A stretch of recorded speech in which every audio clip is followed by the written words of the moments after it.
हुई है वही जो राम रचु राखा।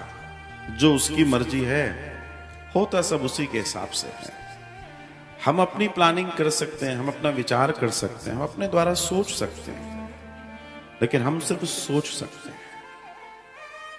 मामला तो उसी के हाथ में है, हम कठपुतली उसके हाथ में। जैसे वो नचाए, जैसे वो बिठाए, जैसे वो चलाए, तो राजी हैं हम उसमें जिसमें तेरी रजा है। आसानी, कई बार क्या होता है, हम लोग क्या सोचते हैं, जो चीज आसानी से प्राप्त होती है ना, उसको हम उतनी महत्ता नहीं देते हैं, और यही हमारे जीवन की बहुत बड़ी गलती हो जाती है। जैसे आपको याद हो, जो लोग एक लंबी उम्र ले चुके हैं, आज से 50 साल पहले, 40 साल पहले, 30 साल पहले जब कहीं कहीं कथा होती थी, तो वो चूंकि बहुत कम दर्शन होता था कि साहब कभी कथा हुई फिर कभी कथा हुई। आज तो टेलीविजन है, 50 चीजें हैं, रोज कथा का आनंद ले रहे हैं।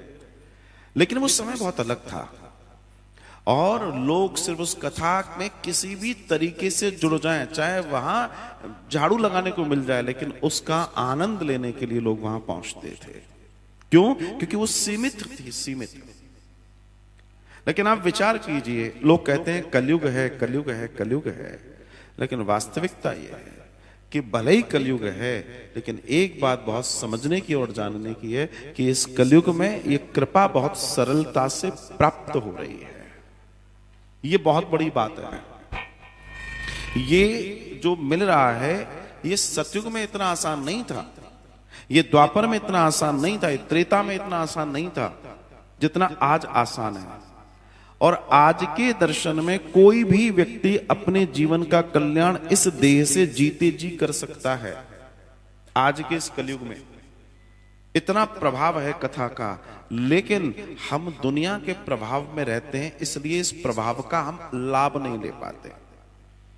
काश इस बात को हम समझ पाए, जान पाए।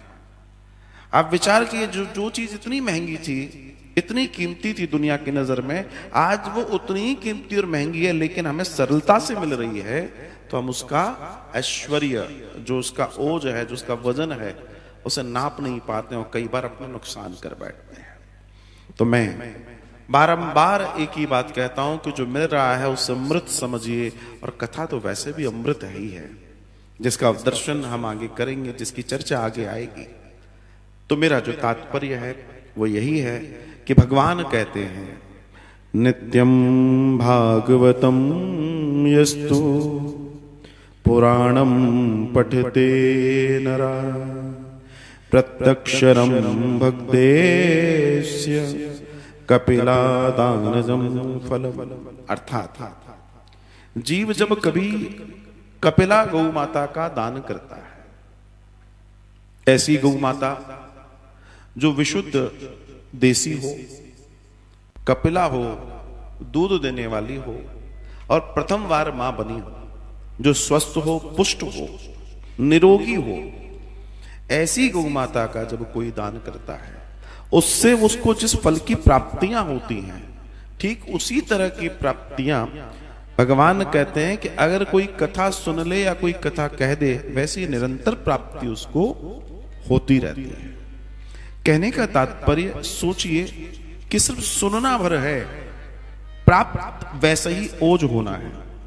जैसे एक स्वप्न होता है किसी का, हम कभी गौदान करेंगे, लेकिन वो कहते हैं जी हमारा बजट नहीं है।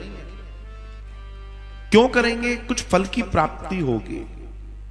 लेकिन उसी तरह के बराबर फल की प्राप्ति हमें गौ माता की परम कृपा से मिलती है, यहां कथा की कृपा से मिलती है। और कथा की कृपा से मिल रही है, लेकिन चूंकि बहुत आसानी से कभी कभी मिल जाती है, तो हम उसका वो वैशिष्ट नहीं जान पाते, नहीं समझ पाते। इसलिए ये जो 7 दिन मिले हैं, इसे अपने जीवन के कल्याण और ऐश्वर्य के लिए हम लगाएं और आनंद लें। आप सबको विदित है, मानव मंदिर सेवाश्रम के तत्वाधान में निरंतर कथा की सेवा बह रही है। और कथा सेवा मतलब ज्ञान सेवा, इसे ज्ञान यज्ञ कहा गया है। वैसे तो अनेकानेक यज्ञ निरंतर यहां हो रहे हैं, जिसमें एक और महायज्ञ चल रहा है, वो है गौ सेवा। आप सबको विदित है कि आपकी अपनी श्री कामधेनु गौशाला में निरंतर गौवंश की सेवा चल रही है, और निरंतर उनकी सेवा के आशीर्वाद से ये सारी व्यवस्थाएं चल रही हैं। आज देश दुनिया से कई लोग इस गौशाला से जुड़े हैं और अपने तन मन धन जैसा उनका सामर्थ्य है उसके अनुसार इस सुंदर गौशाला में अपना योगदान देते हैं। हम सभी सनातनी होने के नाते हमारे पहले धर्म की स्थिति को जाने तो हमारे यहाँ भोजन भी बनता है तो सबसे पहली रोटी गैया मैया की होती है और सूत्र कहता है कि जिसके घर से गाय की पहली रोटी जा रही है उसके अधिकांश पापों का तत्काल नाश वो कर लेता है, वो प्राप्त कर लेता है तत्काल का। और वो रोटी सिर्फ रोटी नहीं है, वो रोटी कई बीमारियों को हमारे घर से ले जाती है, कई आपदाओं को हमारे घर से ले जाती है, कई समस्याओं को हमारे घर से ले जाती है। लेकिन आज कई बार देखने में आ रहा है, कई चीजों में देखने में आ रहा है कि एक वो रोटी भी कई बार कई लोगों के घरों से निकल नहीं रही है। और ये बहुत दुख की बात है, ये बहुत समझने की बात है कि वो रोटी नहीं निकल पा रही है। जिस परमात्मा से हम निरंतर रोटी मांग रहे हैं, कपड़ा मांग रहे हैं, मकान मांग रहे हैं, सब मांग रहे हैं, लेकिन उस परमात्मा जो उस गैया मैया के दिव्य देह में 33 कोटि होकर रहता है, हमारा धर्म है कि हम पहली रोटी गैया मैया को दें। वो ठीक है कि साहब हमारे पास वैसी स्थिति नहीं है, हमारा घर यहाँ है, हम ऊंचे रहते हैं, हम नीचे रहते हैं, हमारे यहाँ तो गैया आती नहीं है, 50 बातें हैं। लेकिन ये एक सिर्फ बहानेबाजी है, अपने मन को बहाना देने का एक तरीका है, इसके अलावा कुछ भी नहीं है। आप देखिए कामधेनु गौशाला का दर्शन कितना दिव्य है, कितना अनुपम है। वहां छोटे नन्हे बच्चों से लेकर सुंदर नंदी महाराज तक विराज रहे हैं और बड़ा दिव्य आनंद, बड़ा ऐश्वर्य वहां बरस रहा है।